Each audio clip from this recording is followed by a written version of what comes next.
What up, party people? Welcome and welcome back to another fun-filled edition of Self-Lore. I'm your host, Chet. I'm reviewing one of the silkiest, sexiest pre-finale episodes of 1984. So whether you're new to this or true to this, sit back and enjoy. Tell the kids it's time to play outside or out of sight, so there's no questions, suggestions, or concerns for the next 25 to 35 minutes. Everyone else in earshot, be cool, be quiet, or you will be kicked out because we are watching our stories. Ladies and gentlemen, boys and girls, this is Self-Lore.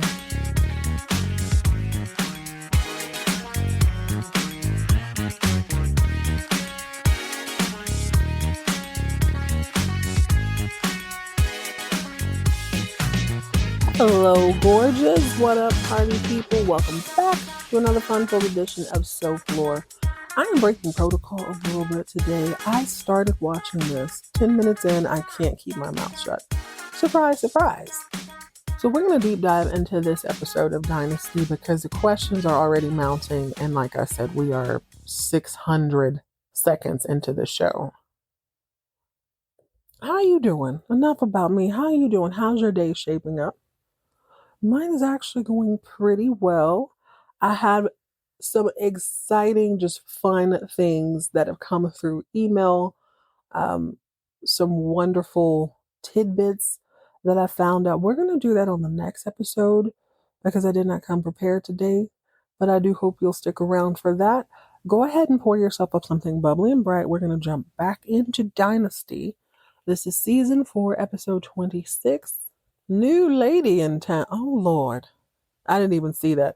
I went ahead and started this episode, and you can just kind of push pause and it'll tell you. New lady in town.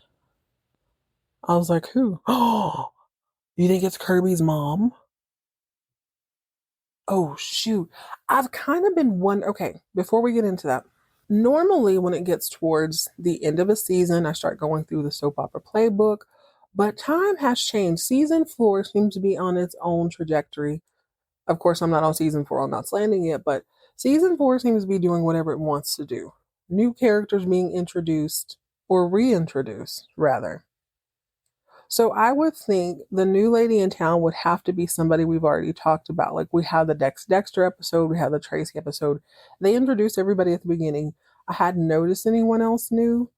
So I would think, unless it's, gosh, now I'm thinking there's Matthew's mom has already popped up. We didn't know she was coming. They've talked about Kirby's mom. Maybe it's that weird lady from the cemetery. Let me shut up and get into it, y'all. Pour up something bubbly and bright. Season 4, episode 26, New Lady in Town of Dynasty. So at the top of the show, we see Krystal in her bedroom taking spider bites of her breakfast. She's not feeling great. She looks amazing in yet another couture robe while Blake is getting dressed for the day. He's about to go ride horses with Jeff and let Jeff know that the money ain't coming the way they thought it was coming, so they're going to have to think of something else to do. But they give a little advice. They give a little background on what's going on. So I suppose it's been a few days. It's been a little bit of time since Mark happened. Blake says to Krystal, listen, I'm going to go ride with Jeff. I want to tell him the bad news about the loan extension not happening. And Krystal says, gosh, we've had our share of bad news. Alexis and what she's doing to you, which I don't know what the heck Alexis is doing to him because they don't know that she's behind that. What does she say? And then Mark, she just can't get over Mark. She's like, I just can't believe he would try to kill himself. Blake says, well, I mean, that's what the cop said. Why would you believe anything else? She goes, well, I was married to him. I mean, sure, he had his ups and downs, but that don't even sound like him. That doesn't sound like something he would do. Blake goes, well, I mean, listen, he was a womanizer. He couldn't keep a good job. And, he liked to drink. He liked that sippy poo-poo. And she's like, damn, like he's been dead 15 seconds. Could you please not? Because I'm sorry. I didn't mean to upset you, but I'm just saying. Maybe those things mounted up. Maybe something was going on. And she's like, no, the last time I saw him, he was on top of the world. He even said, I'm on top of the world, but I know somebody who'd like to push me off. Now, I had forgotten he said that. And I said out loud, I said, Krystal, he sure did. He sure did say that. He sure did. I heard him say that, but I mean, it was such a throwaway line. I didn't think twice about it. But yeah, it's probably that McVeigh guy because he's the one who followed. Remember, he followed him to the bank. He knew he had that new money. Alexis doesn't really seem to care. She wouldn't mind if he was on top of the world or not. There's that. So Jeff and Blake go riding horses out in their beautiful stable and vineyard or whatever, or all that open land. Blake tells Jeff what's going on, but he says, could you please keep it from Fallon? She's really happy. She's got a few weeks to the wedding. I don't want to say anything to upset her. Jeff says, no, I'm not going to do that. First off, she's a grown woman. You got to stop treating her like she's a little girl. Plus, I'm not going to lie to her like that. You're asking me to lie by keeping this big secret. I'm not going to do that in business, and I'm certainly not going to do that to my future wife. Jeff goes promptly home, and we can see Fallon in her beige bedroom. Ugh, I hate everything about this bedroom. And Jeff enters with a tray of food, and he's back in his denim on denim. He's pulling out that Billings, whatever got him lucky in Billings, he's wearing that. So he is quite literally the denim doormat. Crawls into bed with her, kisses her awake, and she's like, oh, just promise me, promise. All these damn promises all of a sudden. Promise me you'll wake me up every morning as your wife with a kiss.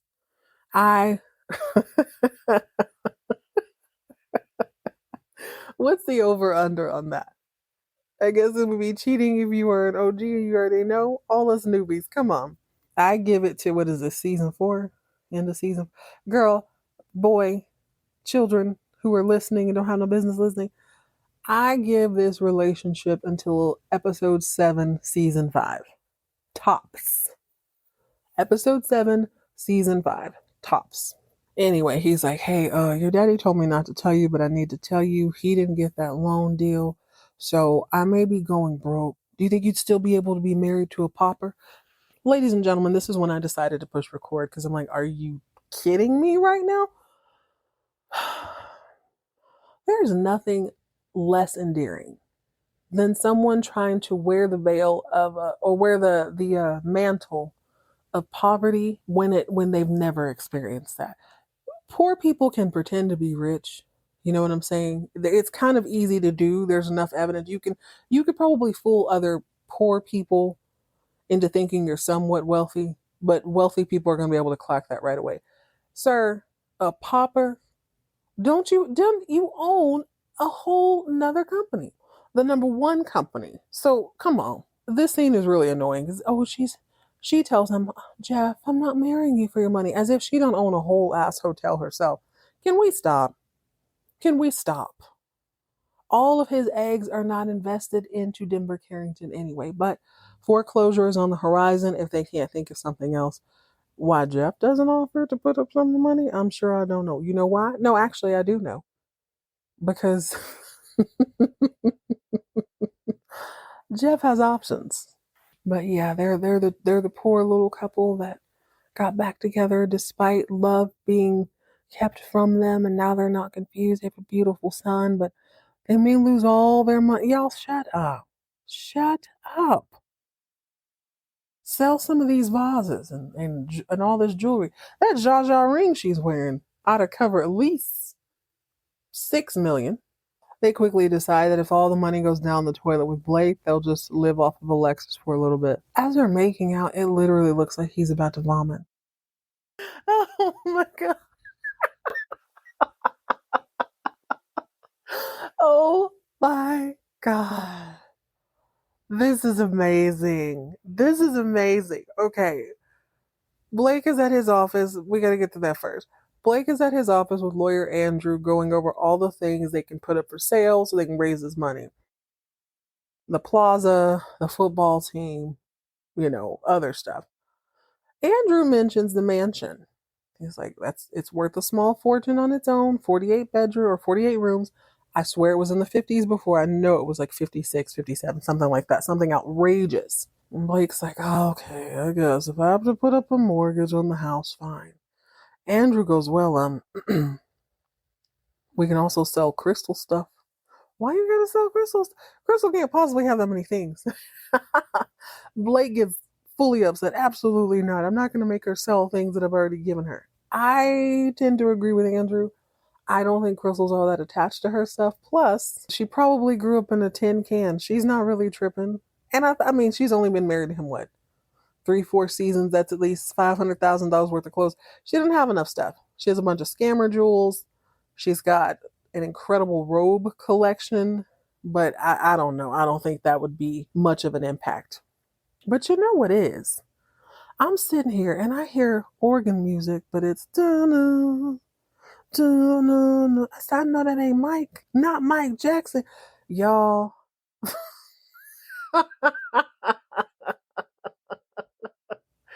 Samantha Hood Rat Jones or Sammy Jo. I don't know what Samantha's. What's her last name? Is it Krystal's original name? I can't remember now. Sammy Jo shows up in red leather on leather on leather, knee boots, and a boombox, baby. She got it on her shoulder, blasting Michael Jackson Thriller through the hallway. I had to press pause and cackle. I better see a dance number this episode. She is disrupting the stuffy old mansion. I'm kind of here for it. Do do do do do do. That video used to scare the ish out of me. My mama was a Jackson 5 stan, so you know when Michael came out, she adored Michael. My sister was also a Michael fan. I didn't know what was happening. This video had been out several years at this point. By the time I sat down and watched it, I was up all night. I could not believe good Mike, who I sang to almost every day of my life, was in here turning out dead and stuff. It was terrifying. What the heck? Guys. Okay. I'm laughing. I'm kicking. I'm having a wonderful time because Sammy Jo's country behind is just doing the absolute most.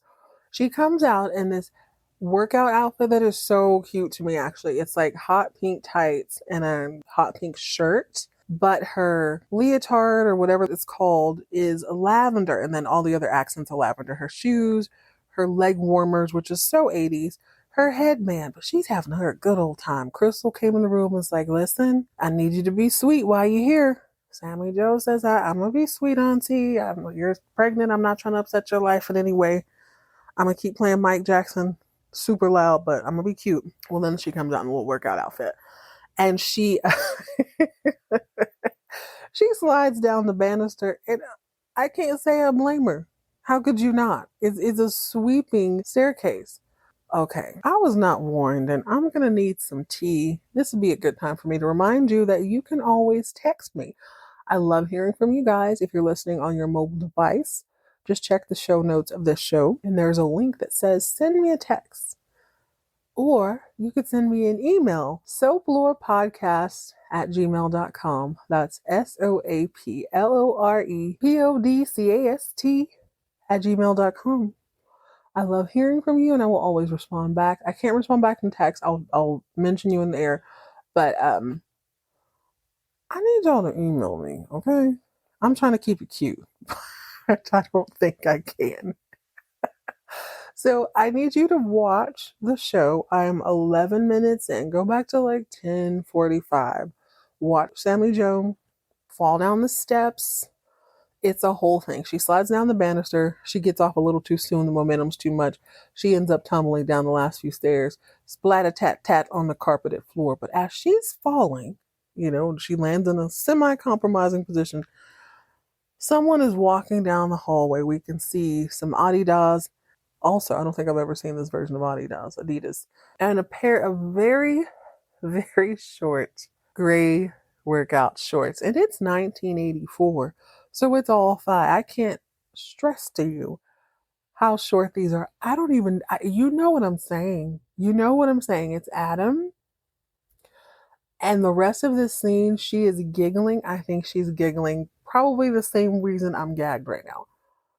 Ladies and gentlemen, boys and girls, go watch the scene and y'all email me. I don't... Oh my God. Did nobody tell me nothing? Okay, y'all, listen. The shorts, the length back in the day. I'm all for a little man thigh. There's man thigh 1 and 2 episodes here. How do I say this delicately? So there was an incident at the last Olympics. There's like a pole vaulter. There's a couple of swimmers. I'll say it like this. Sometimes you might need to alter your own uniform. That's all I'll say. Sometimes you might need to alter your own uniform so that it can be the most comfortable for you. Because this is a television program and this is season 4 and this is almost a finale, and Adam is totally topless also. I have to believe this was a choice. A rather distracting choice. I am shocked. Okay. Woo! Let me get through this. I didn't know. That's all I'm saying. I had no idea. Adam is also so sleazy. Oh my gosh. So he picks her up. She's obviously like, "Whoa, hey, oh, hi." And he like pretends to dust her off, which is cute, but she's, "Hey, remember me? Thank you so much for calling me Samantha, not Sammy Jo. I sure hope I have a friend in the house." And he's like, "Yeah, I promised I would make you as welcome as possible." So she's giggling, like, "Oh, huh. Okay, well, I'm going to go to the gym. It's down this way, right?" He's like, "Yeah, I warmed it up for you." Adam. Adam. Adam. I didn't rewind it because I'm a perv. I rewind it because something caught my eye. Something else caught my eye. It's clearly a stunt double when Sammy Jo rolls into the floor, and you can just kind of see the um you can see the lower half of Adam walking down the hallway. Would that have been a stunt double too? Because it almost seems comical. It almost seems comical. I don't know if I don't. Okay, it caught my eye because they're short shorts, but I had to pause it to give you guys like the timestamp. Um, was this a joke? All of you Dynasty aficionados, did they play pranks on each other? Is that why they're laughing? I don't know. I, okay, okay, we're gonna move on. We're gonna move on. It also occurred to me that Sammy Jo is the new lady in town. She's not new, but I mean, she would be the new lady in town, I suppose. Corrections are in order. They're just the next scene is Alexis looking downright downtrodden at her house. She's looking over the balcony. She's obviously very upset. In walks Dexter. She didn't even have the energy to be like fully surprised. What are you doing here? You can tell she's just really low on it. He tells her, "I heard about Jennings, what happened to him last night, so I wanted to come and check on you." So it hasn't been a week, it's just been a night. Okay. Krystal, for some reason, I don't know what she said, but it led me to believe it had been like a week. I swear she said that, but neither here nor there. Dex wants to comfort her, but then he starts talking to her. He said, "When I bumped into Jennings in Hong Kong, he was all like into you. He was always asking me questions about you. I want to know what sort of thing he offered you. Like, are you in some sort of trouble?" She said, "I'm not in trouble. I want to be by myself. And if I didn't want to be by myself, I could call one of my 3 kids." And he's like, "No, no, no. They don't know what I know." That's when he tells her about Jennings. But eventually she just tells him to leave. Like, maybe he came on to me, maybe he didn't. It really doesn't matter. I want you to leave, Dex. Dex used the term, "He was pumping me about you. He tried something on you, he rejected." He's trying to get to the bottom of the scheme, and I can't for the life of me really remember the length, like the depth and length of that conversation they had in Hong Kong. Seemed like it was sort of fleeting. And I think, if memory serves me correctly, all Mark told him was that Alexis is over here shopping. She's not doing anything weird. She's not trying to destroy your company. She's just not in the mood. Dex is trying to rebuild something. He's making it very clear that he's not going to go away. He's like, "You know what? We used to be lovers and friends. Why can't we at least still be friends?" She's like, "No, we were never friends. I need you to leave." So the next day at work, Alexis is stressed. There's about 8 lit cigarettes in her ashtray. This must be Monday morning because Tracy apologizes for whatever happened on the weekend. Alexis is like, "Don't even trip. What's up with Avril Dawson, the banker guy? I need you to tell me what's going on with Blake." So Tracy says, "In a word, nothing. In 2 words, nothing yet. I have not had the opportunity to speak with Mr. Dawson, so I don't really have anything on Blake." Alexis is clearly annoyed. Like, dude, you have one job, Tracy. This is all Tracy can take. She's like, "Listen, I'm so much more than what is twinks in my legs.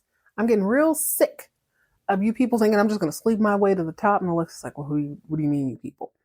Tracy has had enough. Tracy has had all the ish she's ever going to take.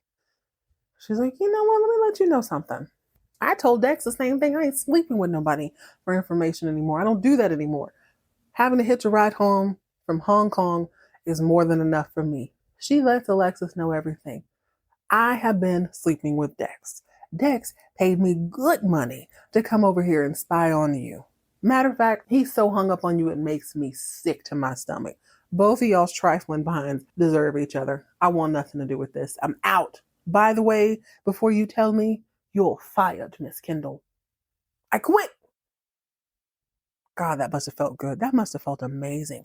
And you know what? She can do that because she really is good at her job. Never mind the extracurricular activities. Yeah, she sleeps her way to the top. So what? She could probably work her way a little too. So she's good either way. And she's already collected 2 checks, 2 salaries. So I'm sure she's fine. And she got a severance packet from Blake. She's good. It is a little bit distracting because Alexis is she's wearing this beautiful coral number. So your eyes are on her, but if you look in the background, you can see Adam's headshot. It's just a little bit smaller in a frame. You can tell all the kids are in that. Looks like it could be his senior picture, but we know well enough she would not have that now, would she? She only met Adam a year or so ago. But in an even larger, much better frame is her headshot or whatever. Tracy Kendall in cream, dressed like the Golden Girl says. She's had it up to here and she's not going to take it anymore. She walks out of the door past brand new male secretary, no doubt, and out of her way. Now, speaking of cream, the next scene is at La Mirage. We see a whole bunch of guys coming in with all this fly luggage. And then you see cream shoes, cream pants. It's all shot kind of low to the ground. So you can see the caravan of people it's taking to bring in all this stuff. She's got her fur. Somebody walking like they got big business to attend to. And I'm like, who the hell? But then I see the side profile. I was like, oh my God, I forgot. I totally forgot. I've been so caught up. Backstory. If you were new to this, hi, my name's Jed. I'm watching these soap operas for the first time. I'm an elder millennial who didn't experience this in real time and knew very little about this coming into it. With Dynasty, I did know that Diane Carroll was going to be on here. I was really looking for her seasons 1 and 2. I really hadn't thought about it 3 or 4. I kind of forgot. But when I caught the side profile, I said, that's a sister. Is that my girl? Okay. So she's in all cream. She's got on this really beautiful brooch. That hair. She's such a stunning woman. I just have to wax poetic about her for a little bit. I remember seeing her in a few things growing up, and I always thought she was so elegant, so beautiful. Don't know a lot about her on this show. Totally. I can't believe I forgot about that. I think she's one of the first Black actresses to have her own show, Julia or something. I used to watch a lot of Lifetime Intimate Portrait. And plus, I have, clearly I have the taste of an 80-year-old woman. So these people are in my orbit a little bit. Well, she comes in and she is kind of arguing with the guy at the front desk because he goes, oh, well, here's a junior suite. She needs 2 bedrooms. She says she don't sleep in her clothes and she doesn't sleep with her clothes. She needs a whole room for her clothes. I have never been called poor in 4K before. Not me sleeping in a room with my clothes. Does a closet count as a suite? She's not having that. Well, okay, right about this time, Fallon overhears this and she's like, oh, that's not a problem. We can get you in a bigger suite. She says, hi, I'm Fallon Colby. I'm the owner of La Mirage. Her name is Devereaux. That reminds me of, why am I thinking of Designing Women? I feel like I've heard that name before. Okay, well, Miss Devereaux says, Colby, you must be Alexis Colby's daughter. She's like, yes, I am. Alexis is my mother. So while her bags are going up to the Devereaux suite, there's a little chatter, chit. Apparently this woman has read about her in an English magazine. God, you're so beautiful. It's a lovely name for a lovely young woman. This is such a classy conversation. I love this. She's also read about them. So I don't know if she's read about, well, I don't know. She might have read about Blake. I don't know where she would have read about Alexis from. They exchange a little pleasantries. All right. I don't say this to put a damper on anything, but I've always noticed this in the 80s. They don't quite understand how to put brown curls and brown makeup. It's always a little bit ashy. Hers looks really good. I hope Fashion Fair steps in at some point. Meanwhile, back at the mansion, Sammy Jo is waiting to ride a horse. Topless Tony comes out. Almost didn't recognize him. He's got on a full shirt. He brings the wrong horse. She's like, oh, I would really like to ride Snowflake. I really like riding him when I lived here. I may never get to ride him again. Do you mind? He's like, not a problem. Let me go ahead and get him saddled up. I did read something about topless Tony and it broke my heart. A few episodes back, I thought he was on another show. I was like, oh, I thought on Falcon Crest. I was like, let me make sure. Is that topless Tony from Dynasty? So I went to go look it up, look up the IMDb or whatever for Tony, and found out this actor, bless his beautiful, beautiful heart, he died like the day before his 33rd birthday. It happened super quick. It's like, oh my God, no. I always hate when you go to look at an actor's page and they're really, really young. That either means they're really, really old now or that they didn't make it. And it just breaks my heart. He's a young guy. RIP to Tony. So I'm going to enjoy every scene he's in. And it was nice to see him with his shirt on. Anyway, Tony goes to get the horse. So Sammy Jo has no choice but to kind of linger around for a little bit. And she hears Adam and Kirby pull up. Adam pulls up in a Monte Carlo. God, I ain't seen a Monte Carlo in a long time. Not like that. He pulls up to tell Kirby, who's getting ready to ride horses, that Blake is sending him to Las Vegas for the afternoon to see if they could sell the plaza. And he's like, hey, why don't you come with me? And then when I'm done, maybe we can get married. And she's like, oh, I hate Nevada. You know I hate Nevada. And I'm not getting married in Vegas again. Last time I did that, it was a whole sham. And he's like, I'm sorry, that was a little insensitive of me, but okay, it didn't have to be Vegas, but I feel like every time I make plans for our future, you act like you're disgusted by them. I'm starting to think this wedding isn't going to happen. She's like, oh, I am too. I don't know why Kirby got an attitude all of a sudden. Maybe, oh, she's irritated that his mother is still alive, number one. Number two, she might still be a little sweet on Jeff. I don't know. I'm about halfway through the show, I think. Sammy Jo was ear hustling from the horse stalls, so she knows Adam and Kirby are having problems. She was supposed to leave that day. I'm assuming she has decided not to leave because of this incident. We see Alexis talking to Steven. She's like, Steven, I need you to go to New York tonight. There's a whole issue I need you to take care of. Bad news, though. Someone else in the company took the plane this morning. He's like, ew, I have to fly commercial? Gross. Well, I don't know why he couldn't just ask his dad, like, hey, can I borrow the plane? That has to be par for the course. If you're going to have all your children living under one roof and you know they work for different companies, you're going to have to let that fly sometimes. And they better enjoy that plane while they have it. Steven says, you know, Sammy Jo is flying back to New York tonight, so let me go ahead and call ahead, see what flight she's on, and make sure I'm not on that one. And they just kind of laugh about it. But meanwhile, back at the mansion, Samantha is walking around her oversized bedroom. She has the best bedroom on the show. Krystal comes in an all sequin skirt suit, black sequins. She goes, hey, we're about to go out to eat, but I wanted to make sure you were ready. I'm going to have the chauffeurs take you to the airport. What time is your flight? Samantha, well, Sammy Jo says, oh, it's canceled. Well, I'm not taking it tonight. Turns out the ad campaign doesn't need me right away. It was canceled, so I'm going to stick around Denver for a little bit. Krystal looks like her stomach just dropped. Like somebody walked over her grave. Oh, how long is a little while? Sammy looks over her shoulder. She goes, well, I don't know. Listen, if it's going to be a problem with me staying here, I'll just take my son and go back to La Mirage. Crystal's like, no, it's okay. You can stay here. Let me tell the family. Samantha has what we call leverage now.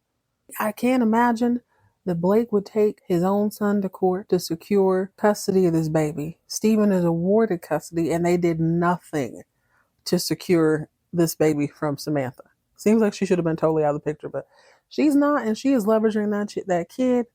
I don't know what she has planned, but Krystal is kind of punked. She has to leave the room. Sammy Jo puts on her music, and it's girls just want to have fun, and you can barely hear someone singing over it. I guess they didn't quite have the licensing, but I bet they could play maybe 10 seconds of it without getting in trouble, as long as it's not the real voice. Whoever singing the song didn't know the words, and it's the chorus. I'm like, dang. So the next scene, we see Miss Devereaux eating breakfast and cream, which is very impressive because she's drinking like this orange juice. But again, I'm just not used to these sorts of things. She sees Fallon and she's like, oh my gosh, have a little breakfast with me. Do you want to sit down with me? Fallon's like, of course. Are you enjoying your stay? I am loving my stay. Thank you so much. Is this your first time in Denver, Mrs. Devereaux? As a matter of fact, it is. I grew up loving the wild, wild west. I've always wanted to come to Denver. Fallon's like, oh, well, it's not wild anymore. According to the city, it's booming and it's just covered with wealth and whatnot. Devereaux is kind of weird. She's like, oh, well, speaking of wealth, isn't your mom the wealthiest woman in Denver? Maybe even the world. I love that we get this history lesson. This is so Dynasty. This is peak typical Dynasty to give us an entire backstory we didn't know we needed. So Devereaux is like, yeah, isn't your mother the wealthiest woman in Denver, possibly the world? It's like, damn, that rich? So Kobe is that big? Okay. Fallon's like, I mean, she's up there. She does all right. Well, tell me about your mother. I know she was born in England and then she went to school in Switzerland and then she was in this and this. She married Blake Carrington when she was 17 years old. She bore him 3 beautiful children. Da da da da da. Like, it's a little off-putting once you consider that this wouldn't have been in the paper. This sounds like maybe you had a PI or you've been stalking me for a really long time. Also, there's no internet. So how the hell does she, I mean, I guess this might be common knowledge. You'd have to focus in on it though. You know what I'm saying? It isn't like you'd meet somebody or read a magazine about some wealthy woman across the globe unless she had her own book or something. This seems like personal information that would be very easy to find on a Wikipedia page in 2025, but not 1985. Fallon feels the same way. She's like, okay, hold up. So who are you really? Are you a reporter? Why do you know so much about my mom? You definitely didn't read that in the magazine. What's really going on? Who are you? What do you want? I love it. Fallon plays no games. I'm actually liking her this episode. Something ain't sitting right with Fallon. And she's like, are you a society columnist from New York or somewhere? Is that why you look so familiar to me? Devereaux says, that's very amusing. Columnist. No. She goes, but if we ever did meet before, it's your job to remember me, not the other way around. Fallon's had enough. She's like, listen, let me just put you up on game. My mom is not one to be tussled with. She is as tough as nails. So if you want to start some, you pick the right one on the wrong day. Then Fallon gets up to leave. She tells the wait staff, Miss Devereaux, I have closed caption on, I have to say, Miss Devereaux, breakfast is on the house. That is so classy to be wealthy enough to be like, you know what? Enjoy your free meal you just got from me because that's all you're going to get. But, enjoy the amenities. Jo is trifling. Lord, she is disrupting the fabric of the home. Claudia, in a much better wardrobe, who's been bullied into that, by the way, by Alexis. Listen, it's paying off. That woman knows what she's talking about.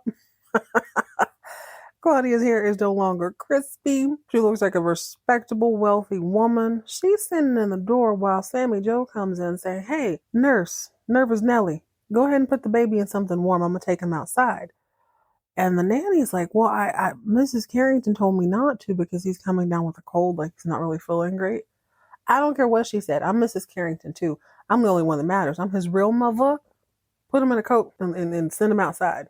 Claudia comes in to make the lunch arrangements for the baby. She's like, make sure he gets a baked apple. And then she's like, Sammy, did you notice that yesterday he was super irritable? That's how he acts when he's about to be sick. See, Claudia would know that because she's with the baby all the time. Sammy Jo was like, nah, I didn't notice because when he was with me, he was having one hell of a good time. We had us a time. So maybe he just acts like that around you because you're a fake, phony fraud. And he knows you're not his real mother like me. Claudia's like, okay, as absurd as that is, I understand that you and I aren't ever going to be friends, but please put the kid first. Like, could you please think about him? Don't use him just as like this weapon to get what you want. Samantha's like, girl, like I said, that's my baby. I will do what I want when I please. Storms out. She is wreaking havoc. Y'all gonna have to, I'm not saying put a hit out on her, but y'all gonna have to do something. It's gonna have to be extreme too. Don't take the baby outside. That's my thing. Let her fight. She can't just walk off with him. She can't. Claudia's had about enough, and she picks up the phone saying she wants to make a person-to-person call to Mr. Stephen Carrington. I don't understand what that means. What other sort? Oh, she called the operator. I don't understand what that means. A person-to-person call? What the hell else would it be? Even if, okay, I'll look it up. See, there used to be a time when a man knew how to put a woman in her place.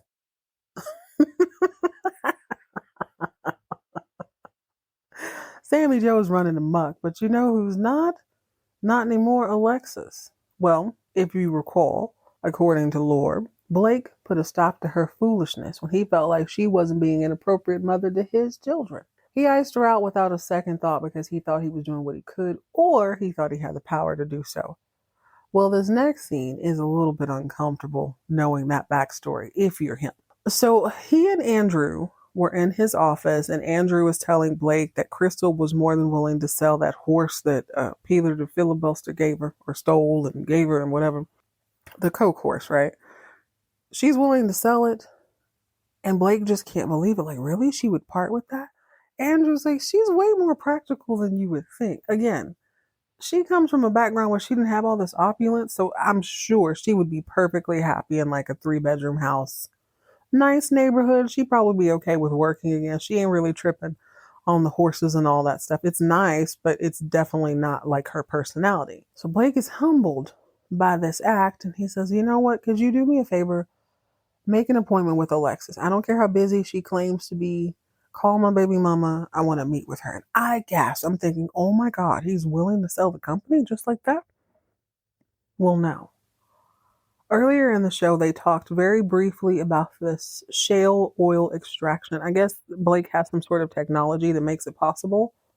And Alexis has these huge shale oil fields with Dexter. So he wants to sell the technology to her. She don't know that. So when he shows up at her office, I'm telling you, the man looks uncomfortable. He looks like he is lactose intolerant. He just ate 2 pounds of cheesecake. He's squirming. He's sweaty. He has to eat crow and humble himself in front of his baby mother, who has been patiently waiting for this day to come. She's been patiently waiting since the day he snatched her from her kids. We weren't there. We don't know how it really went down, but that's how she felt. You kept my kids away from me. I didn't get to know my kids till they were full grown. And I could only show up when you killed somebody. So, I mean, I feel a way about it. I've been being cool all this time, but I definitely feel a way about it. And she's dressed in like this chocolate brown skirt suit with huge chinchilla cuffs on the arm. She's got a matching hat, this big, huge chinchilla muff hat. And he presents the offer. She's like, oh, so here you go, Blake. I knew it was only a matter of time, baby. You need that loan? Like, no, I'm not here to borrow. I'm here to sell. He goes in about the little shell thing. She's like, listen, I don't know if you know. The audience knows now. I am rich.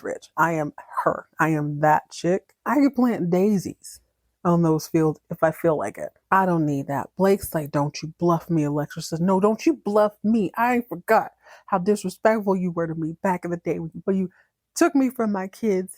I was begging to see them. I never forgot that. Now you're going to feel how I feel. So, you can tell it just feels so good. She's been waiting. According to her, she was exiled by him. She was tired of living her entire life at his mercy. Now the tables have turned. You're going to feel me. This whole scene is made all the more entertaining by her outfit. It sucks to eat crow. It sucks to eat crow with someone you have, damaged in some way.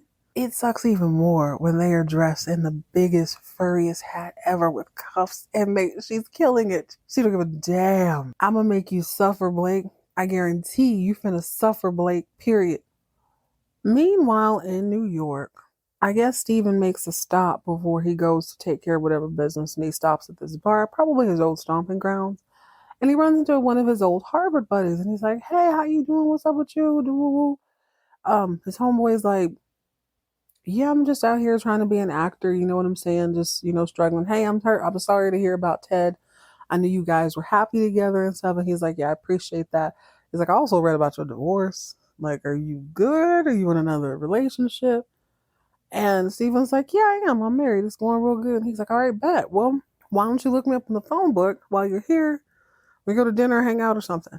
Steven, they were just kind of chatting when all of a sudden Calvin Jimmy comes up. Yes, that Calvin Jimmy, the one who backhanded Sammy Jo into Ohio. Well, Steven, I guess, reached out to him. I don't know how he knew. Oh, I know why he knew. He knew him because, let me back up a little bit. Calvin Jimmy is under the impression that Steven has come to start trouble because of Sammy Jo. Steven is under the impression that he can get some answers from Calvin Jimmy about when this whole ad campaign is supposed to kick off so he can figure out how long he has to put up with Sammy. Well, Calvin starts talking. He's like, listen, I don't want any trouble.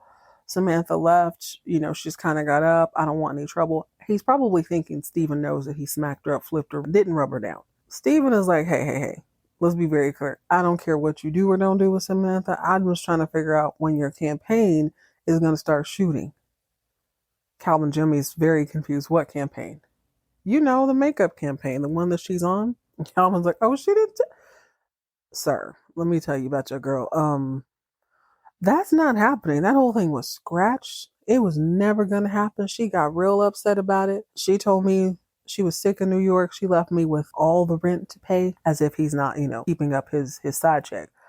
She left me with all the rent. She told me she was done with New York. She ain't never coming back. And Steven looks like somebody walked over his grave. He's like, wait, what? Yeah. She says she ain't never coming back. She went to Denver. She's done. I was like, oh my God.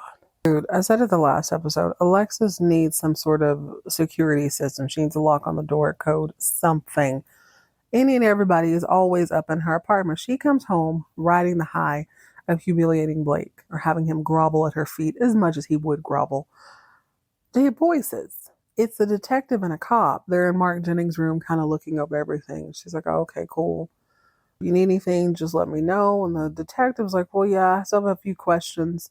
She goes, really? I told you literally everything I know. He goes, well, walk me through it again. Okay, cool. I came home. Mark Jennings was drunk. I went upstairs to get dressed. I came back down. He was gone. I went down to the car, went to the party. The officer says, well, you said you heard the ambulance and stuff when you got down to the car. She's like, yeah, I did. He goes, well, that means that he would have fallen while he was up here. You didn't hear anything. You didn't hear any arguing. You didn't hear any scream, no nothing. I literally didn't hear anything. I went and got in my car. He just wasn't around. We as the audience know that she is very used to sending Mark to his room, and he's always got a bucket of something to drink or a snack. So no, she would not have been looking for him. Well, the officer has done some digging, and he wants to know. He said, well, the chambermaids at La Mirage said that you used to visit his room several months ago. You used to go in his room quite often, actually. She goes, well, he's my bodyguard. But initially early on, it was a little bit of a personal nature. The detective wants to know why she didn't mention that. She goes, well, it didn't really have anything to do with anything. It was several months ago, like I said. I don't really see what it has to do. I didn't find it important.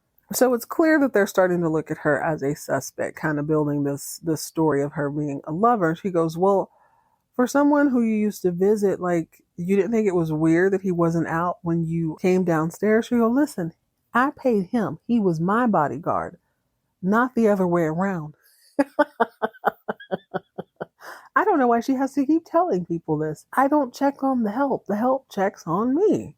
I had to go to a party. I already said this. I don't understand what you don't understand. And the detective's like, man, that sure is weird. It's really weird you didn't bring that up. She tries to offer him a drink, and he says he can't drink on the job. Side note, I bought that exact Krystal cup today. I'm so happy. Glasses she's drinking out of today. Really building a collection. Or a set. My goal is to at least have a set. Anyway, he goes, I just can't believe you didn't tell me about the relationships. He goes, I didn't have to. It was short-lived. He says, like your friend Mark Jennings. Oh, how tacky. Oh my God. I don't know what the heck's wrong with these people this episode, but she's very upset now. And he goes, well, I'll take a rain check on that drink. You already told her, no, ain't no damn rain check. You ain't coming back. Okay, it's official. The wardrobe department hates Kirby. They're being sarcastic this time. Adam comes home from Vegas. He sees Sammy Jo trying to force feed baby Danny. He don't know her like that. He's not going to eat that food. She's struggling, but she's got on a cute robe or whatever. He chuckles, obviously thinking about what it's going to be like to have a little family of his own. Goes upstairs and he gently rat-a-tat-tats on the door. I guess he and Kirby aren't sharing a room, or maybe he's just being polite. I don't really know. Maybe he's going to counseling. Maybe he's understanding that you can't just rage hug people. You got to be gentle. You know what I'm saying? So he's knocking on the door. Kirby, I'm home. I really want to talk to you. She's all snippy inside. You can't see her. It's from behind the door. Adam, I'm about to jump in the shower. So he leaves. Curvithius is not about to jump in the shower. Matter of fact, she probably just took one of those old basin baths from from a bowl on some sort of stool with some rag cloth, keeping it very sepia toned. She has on an old maid gown, full ruffles. It is 100% from the 18th century, but it is silk. I'll give her that. It is silk. It's not cotton. It's not the poor ones, but she's sitting in her Lizzie Borden hat and axe gown, cobalt blue, petting her gun, her pistola, to sleep. Lord, this girl. Is that why she's so irritated? She really wants to pop a cap in Alexis, and it's just not coming to fruition. So now she's starting to trip. I hope she don't have any premonitions, and I hope there's not an axe nearby. I'm not joking about that gown. Oh, and Fallon, I guess her headaches are back. She was getting a fitting for her dress. I'm so dumb. I'm so silly. The scene opens up with like this drawing of somebody in a gown. I was like, whose goofy butt is that? Oh yeah, I totally forgot. I knew she was getting married. It never once crossed my mind that she would be wearing a wedding dress. I was genuinely confused. Like, who the hell's why are they in a dress shop? Oh yeah, that's right. I guess she does need that, doesn't she? Well, she's getting fitting, and there's some sort of construction around the building, and the women are really apologetic. The ladies in the shop, the say yes to the dress ladies, are saying, I'm so sorry. They're extending this building out, and God, it's so loud. So sorry. Well, that sound stops, and Krystal starts to go on about how my waist is getting bigger. I know you can't tell. Well, Krystal, first off, nobody on this show has a waistline. None of the women. They don't exist. I don't know when people started to get chubby. It certainly was not in 1984. Krystal's starting to tell her how happy she is, and then Fallon you hear it through Fallon, that incessant sort of drilling. Sounds like a jackhammer again. She goes, oh my God, I wish they'd stop. I thought they stopped. And Krystal's like, girl, what are you talking about? Fallon said, you don't hear that? Krystal's like, no, I don't hear that. So I guess that sound has agitated her coma, not her coma, her headaches again. Concussion. That's what I meant to say. Has aggravated her concussion to the point where she's like, I can't do this fitting. Just take me out of this. I'll figure it out tomorrow. So a little later on, I guess she and Blake made a plan to play pool together. He mentioned it. He's like, hey, Krystal told me when you were out today that you weren't feeling well. She's like, oh, no, I'm good. I thought I heard something, but I'm cool. They start talking about, the money issue. She's like, nah, I'm not even worried about it, Dad. I know you can take care of anybody or anything. Tell me why the axe murderer music comes on. Ladies and gentlemen, boys and girls, I swear to you on everything I love, I literally don't look at these ahead of time. That's a funny coincidence. Why did they pick that music? That like the knife music. I guess okay, now that I say it out loud, I guess they want you to understand the piercing feeling, because I got that as soon as they played it. She almost drops the pool steps. She's like, oh my God, ah. Blake said, Fallon, what's wrong? Nothing, Daddy, nothing. He's like, man, don't nothing me. Come on now, what's wrong? She goes, I don't know. There's a lot going on. I feel like I might be making a mistake. She didn't say anything about the weird sound she just heard and the piercing headache she just got. And he goes, a mistake? What do you mean? I don't know if marrying Jeff's a mistake. I made a lot of mistakes in my life, and I hurt him so bad the last time. Here we go. So you're telling me that Jeff is the cause of your headache. He absolutely pushed her in front of that car. I will never be convinced otherwise. So yeah, it is low-key his fault. Although I have selective outrage. I recognize my hypocrisy. I understand. I mean, I'm not saying it's okay, but I'm saying I could see how he might come to the conclusion that, hey, this might be my only opportunity. Let me go ahead and push her out in front of this car to see what happens. Now she's having second thoughts. So I thought it was the sound of the jackhammer that was making her feel nauseous. Is it the wedding? Does she not have the bride gene like Carrie Bradshaw? I don't know. Okay, so at the 40-minute mark, we see Sammy Jo coming out of her bathroom in her suite. Big, giant room. Somebody's rat-a-tat-tatting on the door. She's wearing nothing but a teal towel. It's Steven. He's mad because he just saw Kelvin Jimmy. So when he opens the door, he sees that she's when she opens the door, he sees that she's in a towel. He's like, I'll come back when you're dressed. He's still pissed, but he's like, last thing he need to be caught up in is a house with this woman who used to ring his bell for one reason or another. So She's like, well, come on in. You've seen me in a whole lot less than this. How you think we made a baby? He's like, speaking of babies. He goes ahead and he comes in the room and he shuts the door. And I'm like, oh, you shouldn't have shut the door. You should have left it wide open. You told me you was coming here to see him for the weekend. Samantha. My God. She is one of those people. Okay, when she first came on the show, I was really excited, like, oh, she's gonna be a bad girl. Then she disappeared, so I assumed she was gone forever and ever. She has caused more trouble in this one episode than most people the entire season. I love it. She's so trifling. She pulls open her towel and she does like a little hoochie coochie dance. She's like, I know, Steven. I can hear you. You don't have to shout. As she's shimmying her lady bits at him. You know, when Alexis rolled up the window in the last episode, she maintained eye contact.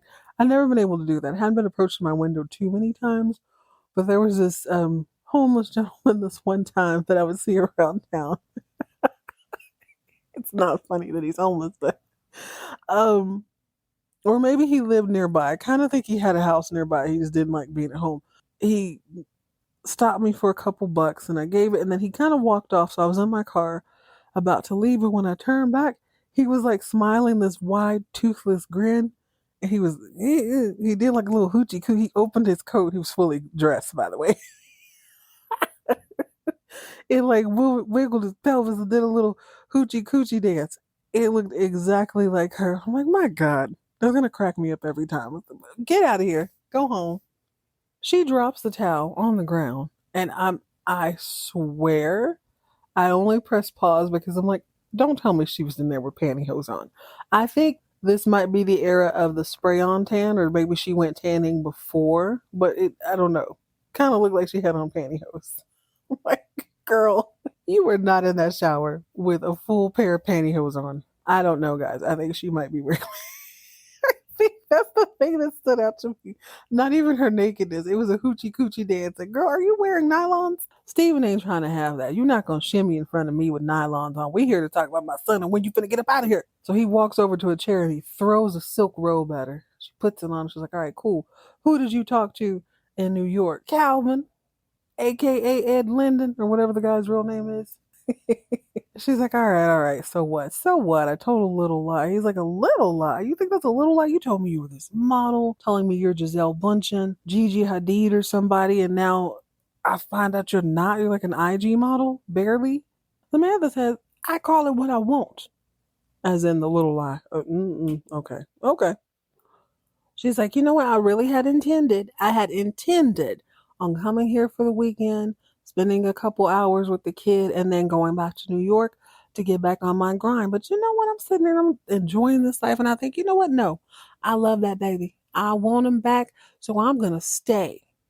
And Steven's like, stay where? He is really focused on her not being around him, which I respect. But he's like, what you mean, stay here? Here, where? Where here?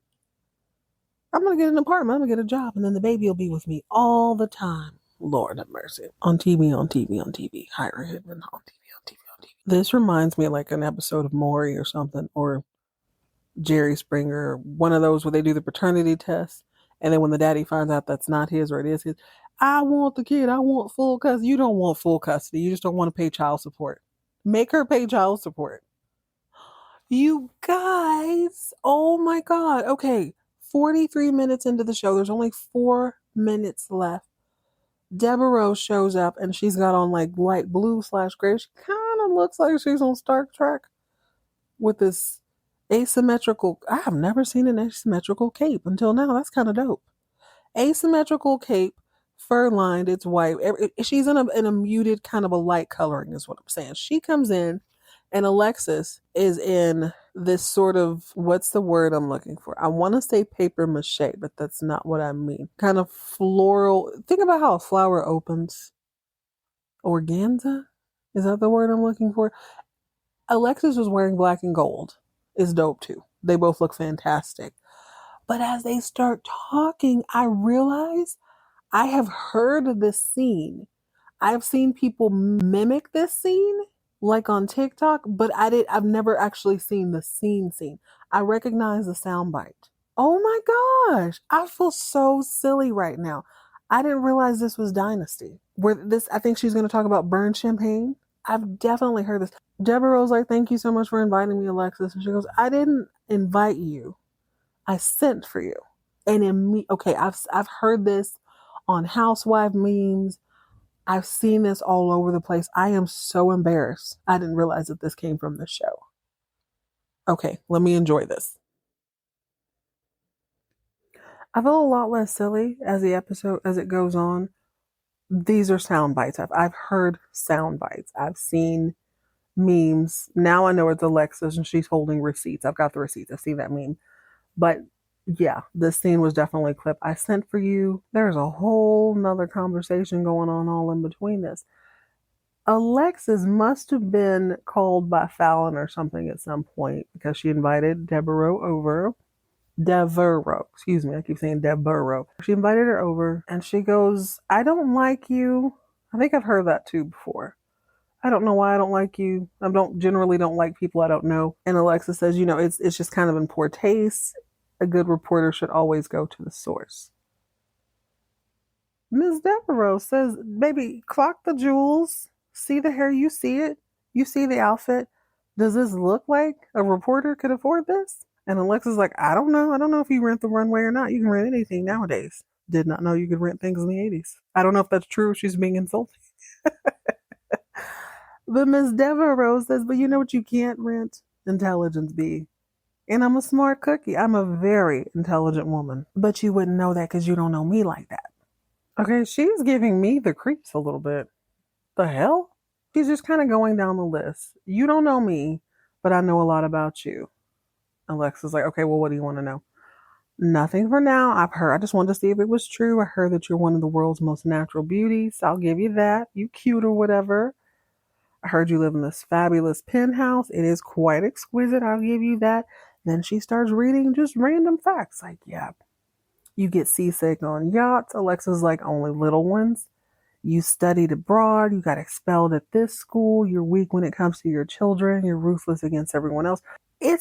She's definitely been spying on her, but why? I don't know. It's mad creepy. And Alexis is getting more and more pissed off as she hears it. She's like, yeah, I heard you were a model in some part, Gustav, something like that. Alexis is like, no, no, no, you have that wrong. It was in Brussels.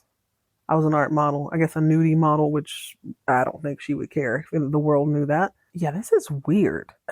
I'm thinking, okay, she owns another company or she's about to own another company. Why else would she give us? I mean, who cares? But she's not really saying anything about the company. Let me listen more. Okay, I think they probably had as much fun doing that as I had watching that because when Devereaux makes her way, okay, she does say the whole line, which we've all heard. Oh, the champagne is burned. And then she says the caviar is not really up to her taste. And so Alexa's like, okay, who are you for real? Who are you? You'll find out very, very soon. Ciao for now. We've all heard that. I love it so much. But when she gets to the elevator, she's looking back at Alexis and it kind of looks like she wants to bust out laughing a little bit. The door closes and you look at Alexis and she looks like she wants to laugh a bit too. Interesting. Interesting. So, okay. We got more than one new lady in town. Sammy Jo said is a squatter. She is holding the Carringtons hostage by way of baby Danny. I need to get on the interwebs and figure out what a face-to-face call is. And who is this lady?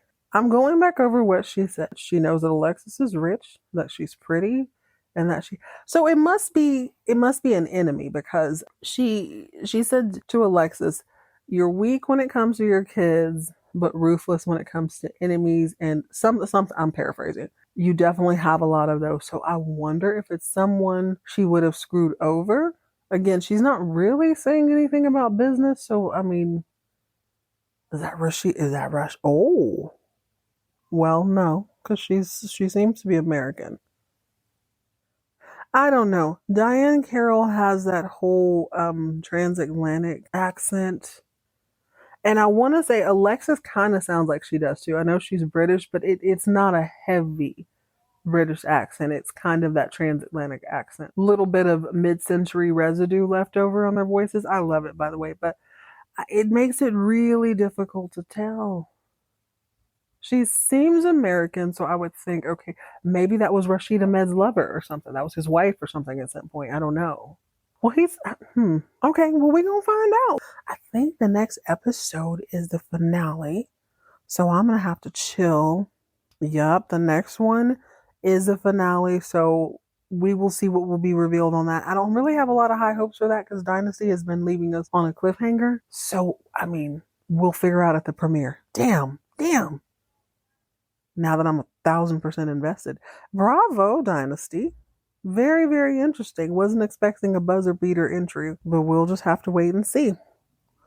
All right, guys, that's it. That's all. I hope you enjoyed yourself as much as I did. Join me next time as we jump back into some soap opera debauchery. Don't forget, you can reach out to me via text in the show notes if you're listening on your mobile device, or you can reach out to soaplorepodcast@gmail.com.